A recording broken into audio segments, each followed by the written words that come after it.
I hope you're all keeping well and you all had a wonderful weekend.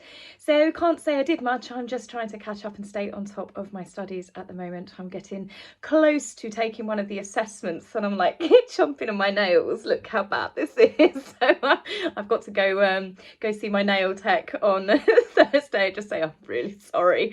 I always get told off for giving them a good old chomp. I can't help it. I don't even know I'm doing it. It's either that or I go through Bic pens. I'm so busy staring at the computer screen, I start chewing the end of a Bic pen. It's only when it explodes in my mouth and I'm like, I think it's standard, I think, for most people that are just trying to concentrate. It's just, I guess, one of those habits. So I've taken the dogs out today for a dog walk, hence the wow, this is very much beach swept back hair. Some of you have been so lovely about my hair recently. The roots definitely need doing. I'm getting very close to seeing my hairdresser. Those of you that have got wavy hair, it's an absolute nightmare. And sometimes you can fight it or you just give in to it. This today was stick a bit of mousse in it and let it go au naturel. And it did. By the time I left the beach, this has been tamed. I looked a little bit like a lion. Now, seeing as we've started off talking about hair, let's talk about someone's hair who is always impeccable and beautiful. And we know exactly who I'm going to start with, and that is the Princess of Wales. So we saw them on the 1st of March, St David's Day, which is the patron saint of Wales. So of course we had the first official appointment of Prince William, as he is now the Colonel of the Welsh Guards. They went and paid a visit. Catherine, I have to say, just looks mind-blowing. I love red coats on her. She looks absolutely amazing. But can we just take a moment to admire the hat? I was in love with this hat. I love the velvet. I love the texture. The hat's actually designed by a designer called Juliette Botterill, and the design of it is just absolutely gorgeous. Naturally, with Catherine's hair, any hat is always going to look amazing, but I love the fact the different style of fascinator. It's not the sort of fascinator you normally see. It looks like a couple of arrows, and I just thought it was absolutely gorgeous. Naturally, we had some amazing photographs, because when you see the royal women when they're in their formal sort of attire next to their husbands or their partners that are in their military gear, it always makes for a striking photograph. I have to say, Catherine sitting there with all of the men in their uniforms around her, she reminds me a little bit of a poppy. You know, when you're walking through the fields and you see that single poppy just sitting there, it really does make for a striking photograph. Now, whilst the couple were there, they met with soldiers and their families to get ready for the St David's Day parade. During the parade, or part of the tradition, leeks are handed out. Yes, leeks, you heard me correctly, which is the vegetable, were handed out by the prince to the officers and the guardsmen. There's a lovely photograph here of Catherine giggling as she was helped with her very own personal leek corsage or leek brooch. I don't really know what you call it. During their visit, the royal couple also met with the 5th Royal Australian Regiment, who are currently in the UK and assisting with training the Ukrainian armed forces. Catherine, as I said, sitting there with her husband for the official portraits, gave some spectacular photographs.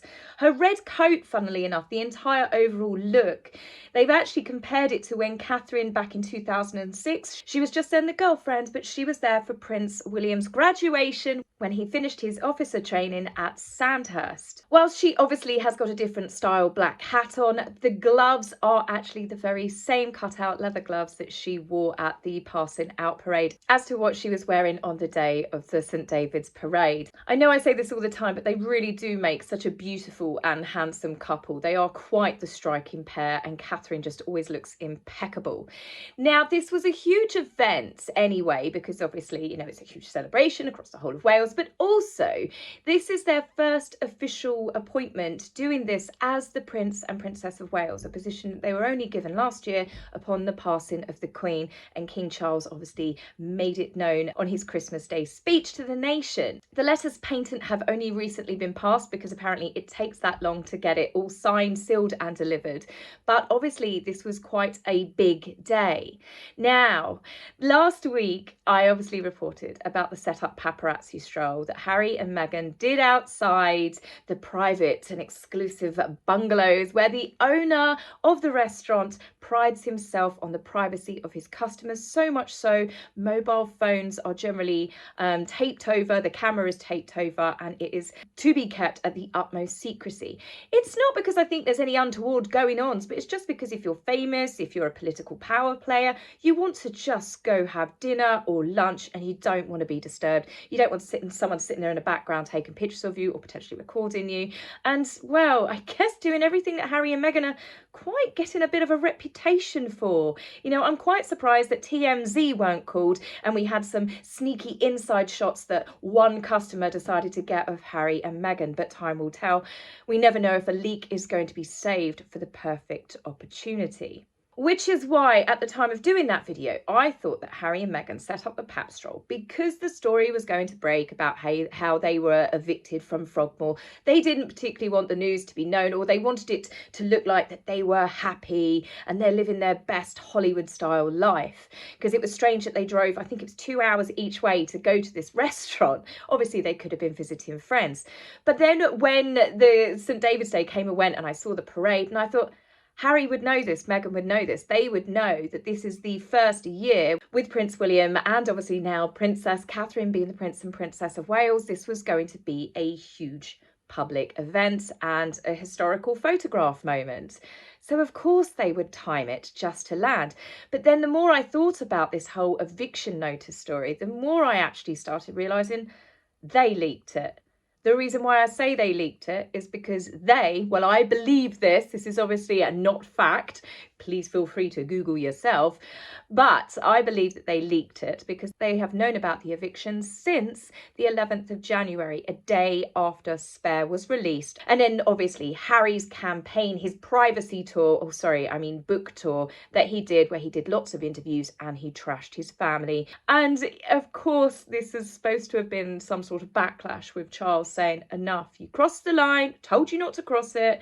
So instead of getting the public apology that Harry and Meghan were demanding, they got an eviction notice instead. So two things here. Firstly, King Charles finally, bravo, well done. It's about time that the spoilt petulant prince got a kick up the bottom, and they can't always get everything that they want. Secondly, it shows Harry's petulance, immaturity and jealousy. They knew that this big event was coming up for Catherine and William, so they timed it. They timed this eviction story and they also timed it with a perfectly brand new set of photographs of Harry and Meghan, the happy couple, out together. Looking, as I said, there's more photographs that have been released of Meghan looking super happy, really happy, crazy happy. And she's also sporting, and this has nothing to do with racism, but a rather conspicuous Donald Trump tan, where she again looks like she's got a big pot of Oompa Loompa orange powder. Screw the sensitivity police on this one because they are Oompa Loompas and they were orange, deal with it. But it's like she's just slammed her face down in it and then walked out with her big pearly white smile.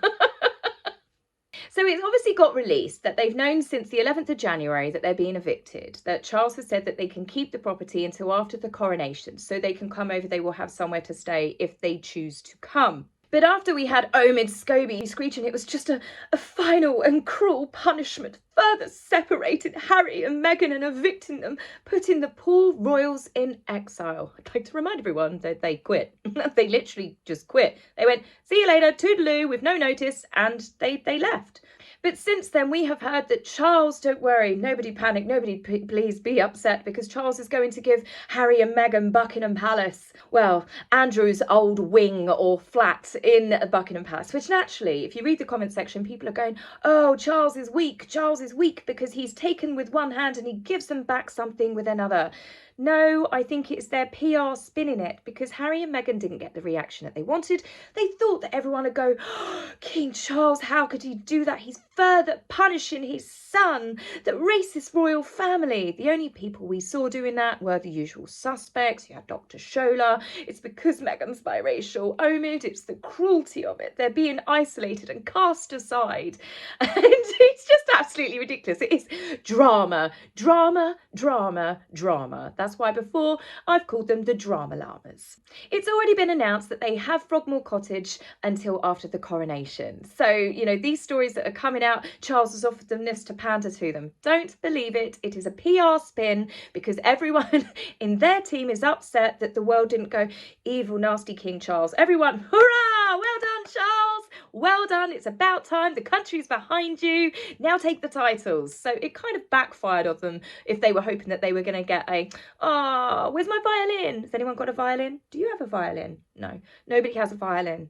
As for stories coming out that Harry and Meghan need a royal property, no, they don't. They never used the royal property when they had it.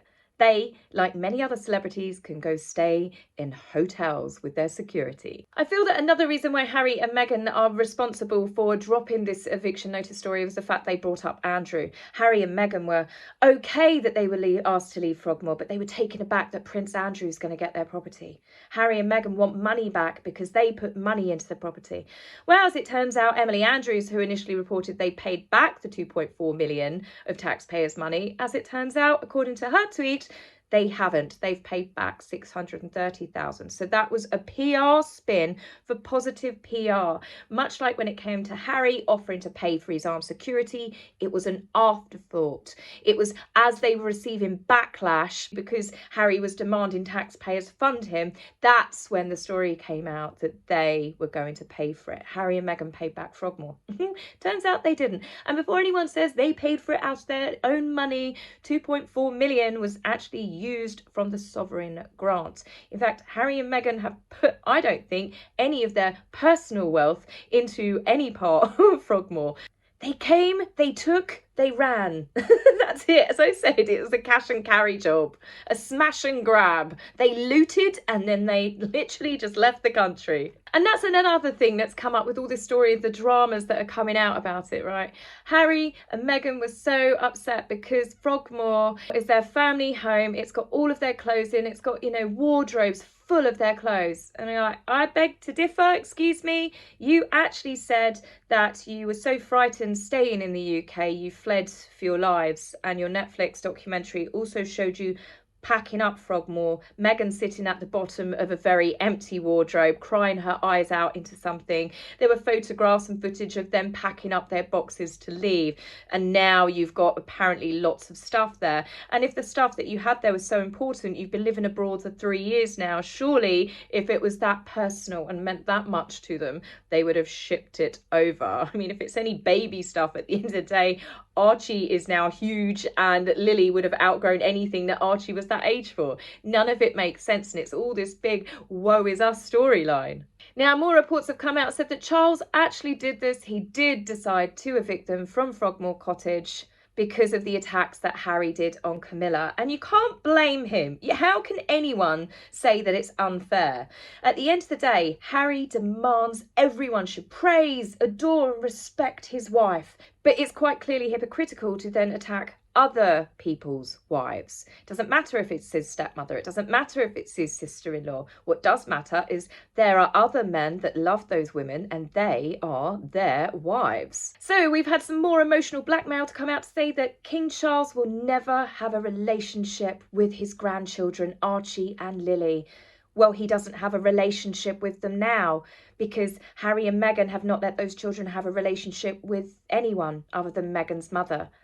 They're not allowed to see their cousins, their aunts, their uncles. They literally, I suppose she's now allowed them to see one of her nieces, isn't she? I think she appeared in the Netflix documentary. So unless you're a celebrity or, a godfather like Tyler Perry, those children have been kept away from all of their families on both sides. I will never forget when the Queen wanted to see Archie and to take Archie, baby Archie, to Balmoral for the summer. That first summer or that first Christmas, baby's first Christmas and stuff, that's when the whole family gets to bond with the new little bundle of joy. But they said that Archie was too young to fly to Balmoral. But they were okay to take baby Archie to Ibiza, to Elton John's place. He was just too small to fly to Scotland. It's honestly, there's so many things that just you get reminded of and you're like, yeah, I remember that. How could they say that and then fly to Ibiza? They are using the children to try and emotionally blackmail, not Charles, but the public. for them to go, well, you know, the reason why we don't bring the children is because of what Charles has done. Harry in Spare also described Frogmore as another brief stop in his life. It was of no importance, and now we're expected to believe it's a much-loved family home. They hated and moaned about the aircraft that have got a flight path famously over Frogmore Cottage, well, Windsor in general. Those of you that have visited Windsor, there are planes low flying and coming over at a regular basis. Even I was shocked. But we had complaints that they felt that Frogmore was beneath them. They weren't being given enough. Meghan and Harry had to put up 3 extra sets of fences. They hated the fact that the public could walk through Great Windsor Park. They even gave out a list of demands that if anyone sees the couple out and about, to not approach them, to not speak to them, to not even look them in the eye. I mean, the levels of their own self-importance truly is, I think it is record breaking. They never liked anything to do with Frogmore Cottage, but now we're meant to believe it was their last sanctuary on earth that they never spent any time in. But the Queen gave them Frogmore Cottage as a wedding gift. Yes, she also gave them titles because it was their job role. They convinced the Queen that they were going to be senior working royals. Meghan worked 72 engagements in less than 2 years. And then, as I said, they did a smash and grab. They left. They didn't want it. They quit. They didn't give anyone's notice. They slagged off the royal family. You know, they have done so many things to justify them having no titles, no perks. At the end of the day, you leave a job, you lose the perks. Harry and Meghan now have nowhere safe to stay when they come over to visit the UK. Well, stay where other celebrities do. Stay in hotels, stay in Soho House. They were more than happy to stay at Soho House when they were courting. There's lots of places courting. I sound like my grandmother there. But seriously, I mean, they've stayed lots of places. They've stayed at friends' houses. At the end of the day, they can still have ex-policemen working for them when they come to the UK. They just can't have people with guns around them. Why do they need people with guns around them? It's absolutely crazy. Harry and Meghan, we are being told, are totally okay with the eviction. Yeah, well, I guess one, they don't have a choice, but secondly, they've known since the 11th of January. So I'm sure they've had time to digest it and to deal with it. But the fact that they held on to this story and timed it perfectly to come out with paparazzi pictures of the couple together, we don't care. Yeah, I actually believe that they do care very much. And I also believe that they saved this story. They held on to it like they do anything to deliberately release it. Perfect timing so it would hit the UK media on the day that the Prince and Princess of Wales were visiting the Welsh Guards. Harry knows exactly what he's doing, and so does Meghan. It's also now been released that the couple have received, strangely, an email invite to attend the coronation. But the couple have decided that they are going to wait to see, to gauge it, I guess, to decide whether they will come. Well, we're not holding our breath over in the UK, that's for sure. But the fact that even that just gives them such an air of arrogance and self-importance, doesn't it? Well, we've decided whether, you know, we're not going to attend or not. No, they're going to use it to hang on to it. It's about getting attention. Now, as for the attention that they will receive when they come to the UK, if they decide to come, let's just say that the Jubilee would be a good gauge for the fact that they were really disliked then and they got booed and everyone in St Paul's was glaring at them. Can you imagine now what we've learned and the things that they've done, the attacks that they've done, Netflix being released, all of Harry's attacks and his interviews, all of the stuff that's come out in Spare, the Ripple of Hope Awards, collecting it for fighting institutional racism inside the monarchy. All of this has happened and our beloved Queen has now passed. Topple that with now we know that they knew she was dying of bone cancer and they still did all of this knowing that the Queen was in her final years. They refused to go see her. They refused to bring the children over from the USA.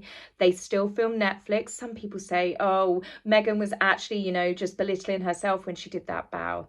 But what about the rest of the Netflix documentary where they absolutely portrayed the Queen's legacy, the Commonwealth nations and everything that she's built into the Empire 2.0, racism, colonialism. They meant for all all of that to come out while the Queen was still alive. Now, can you imagine how sick she would have been as it was? Now we know how frail she really was. They knew that this would come out while she was alive. What does that say about them as people?